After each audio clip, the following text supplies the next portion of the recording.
मणिपुर का एक है और जो विदेश मंत्री का, उनके बारे में जो आपने निवेदन दिया, क्या है?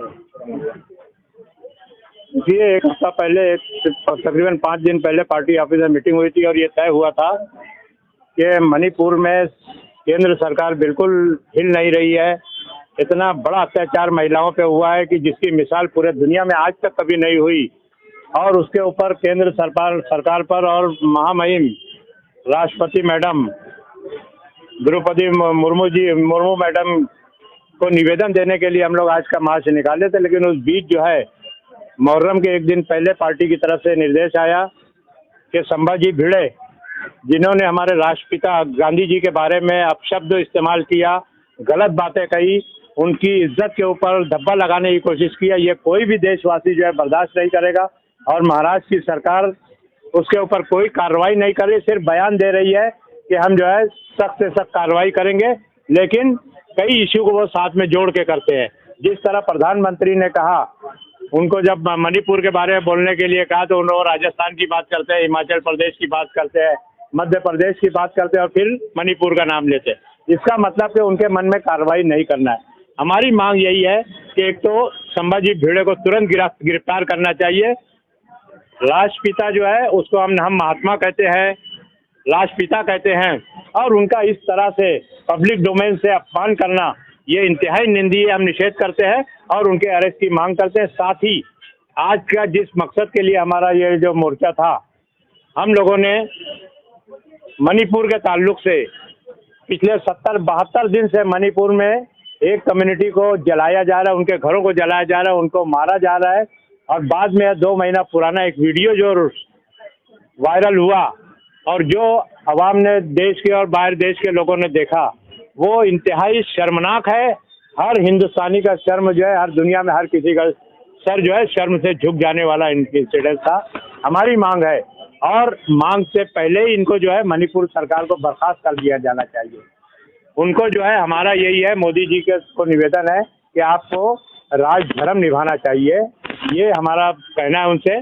और राष्ट्रपति मैडम से हम कहना चाहेंगे, सरकार से हम बहुत कुछ उम्मीद नहीं रखते क्योंकि इनकी ही अपनी सरकार है, और ये लोग जो है इसको डाइल्यूट करने के लिए जिस तरह से मणिपुर के मुख्यमंत्री बीरेंद्र सिंह ने कहा कि ये तो एक इंसिडेंट है, ऐसे सैकड़ों इंसिडेंट्स है, तो ये इंतहाई शर्मनाक है पूरे देश के लिए, और देश का सर जो है पूरे दुनिया में झुक गया है।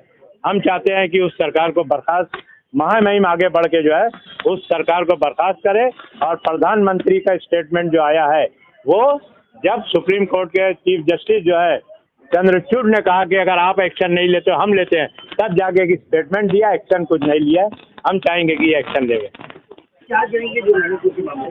मणिपुर का मामला जो है, उस मामले के बारे में जितना हम लोग निंदा करेंगे, जितना हम उसको बुरा बोलेंगे, उससे भी मतलब बुरे को भी बुरा बोल सकते हैं, इतना तो ज्यादा हो गया है। वो महिलाओं के साथ में क्या अत्याचार हुआ है पूरे देश में, पूरी दुनिया ने देखा है। और मोदी जी के वजह से और स्मृति ईरानी, ये दोनों के वजह से महिलाओं का जो अपमान हुआ है वो हम कभी बर्दाश्त नहीं करेंगे।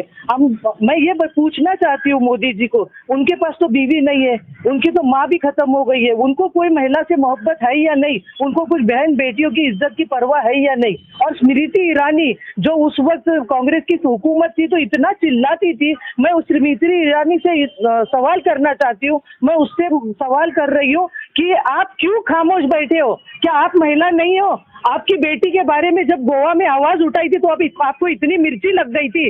आज देश की महिला के साथ में इस तरीके से मणिपुर में हुआ है तो उसको बुरा नहीं लग रहा है? मोदी जी की चमचागिरी करना बोलना छोड़ दो उसको। ये आवाज मेरी पूरे देश में पहुंचाओ और उसको बोलो, स्मृति ईरानी को, अपने महिला विकास बाल कल्याण की जो वो मंत्री है उसको बोलो राजीनामा देवे। वो इस लायक नहीं है, महिला बाल कल्याण में रहने के लायक नहीं है, उसको बोलो इस्तीफा दे। हम सब महिलाएं मिलकर चाहते हैं कि स्मृति ईरानी इस्तीफा दे। स्मृति ईरानी का इस्तीफा, और महिला हमारी राष्ट्रपति महिला है। मोदी जी देखो कितनी खतरनाक चाल चलते कि आदिवासी महिला को राष्ट्रपति बताकर आदिवासियों के इमोशनल से खेलते हैं।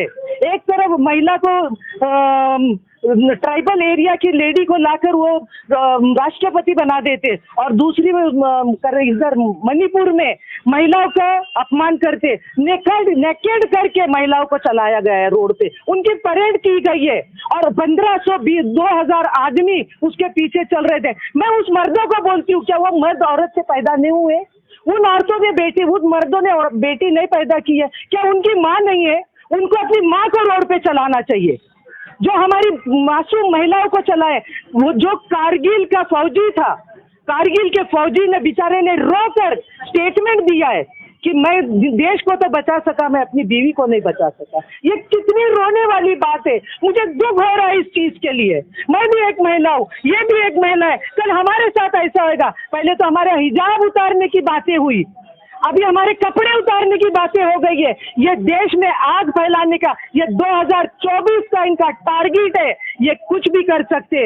ये वहां पर देखो, इनको हिंदू मुसलमान का टारगेट नहीं मिला तो इन्होंने कुकी समाज और मैया समाज के लोगों को, दो समाजों को लड़वा दिया इन्होंने। दो समाजों के बीच में इन्होंने झगड़ा लगा दिया, वहां पर चर्च जला दिए। अरे ईसाइयों ने किसका बुरा किया है? मुसलमानों ने किसका बुरा किया? बुद्धों ने, पारसियों ने किसका बुरा किया? देश को आजाद करने में ये सारे हिंदुस्तानी थे, और ये सारे हिंदुस्तानी मांग रहे हमारे देश को आजाद करो। मोदी जी, आपसे अगर देश नहीं संभल रहा है, बराए मेहरबानी, जिस वक्त मणिपुर जल रहा था उस वक्त मोदी जी अमेरिका में जाके योगा कर रहे थे। उनको योगा, वहां पर वो योगा के स्टंट्स बता रहे थे, योगा के स्टाइल्स बता रहे थे, लोगों को योगा करवा रहे थे। उनको ये नहीं समझ रहा है मेरे देश में आग लगी हुई है। अरे क्या मणिपुर भारत का देश का टुकड़ा नहीं है? मणिपुर भारत में नहीं आता है क्या? आप क्यों ऐसा कर रहे हो? अभी भी मणिपुर जाने के पहले वो चले गए राजस्थान। उनको 2024 की गद्दी की फिक्र है, उनको देश की फिक्र नहीं है। मैं पूरे देशवासियों से कहना चाहती हूँ कि अब एक प्लेटफॉर्म पर आ जाओ। कोई पार्टी मत देखो, कुछ मत देखो, जात मत देखो, पात मत देखो, किसी की पार्टी मत देखो, एक ही पार्टी देखो खाली, कि देश बचाने वाली कोई भी पार्टी। ये मत समझो मैं कांग्रेस की हूँ तो कांग्रेस पार्टी हूँ। जो देश को बचाएगा वो मेरी पार्टी है। और एक राहुल गांधी मर्द है जिसके अंदर ताकत है, जो मोदी को टक्कर दे रहा है। बाकी देश बिक चुका है, कोर्ट बिक चुकी है, सुप्रीम कोर्ट, पुलिस, सब कोई बिक चुका है। कोई बचा नहीं है, पुलिस भी बिक चुकी है। यहाँ पर कोई कानून कुछ नहीं। हमारी कॉन्स्टिट्यूशन को छेड़ा गया है, हमारी हर चीज को छेड़ दिया गया है। मोदी जी बर्बाद करने के लिए देश को पैदा हुए। मैं आप लोगों से गुजारिश कर रही हूँ, ये हमारी भिवंडी शहर की आवाज पूरे देश में पहुंचाओ और मोदी को हटाओ। बस मोदी हटेगा, देश सुखी हो जाएगा। इतना ही बोलकर मैं अपने शब्द खत्म करती हूँ। जय हिंद, जय महाराष्ट्र।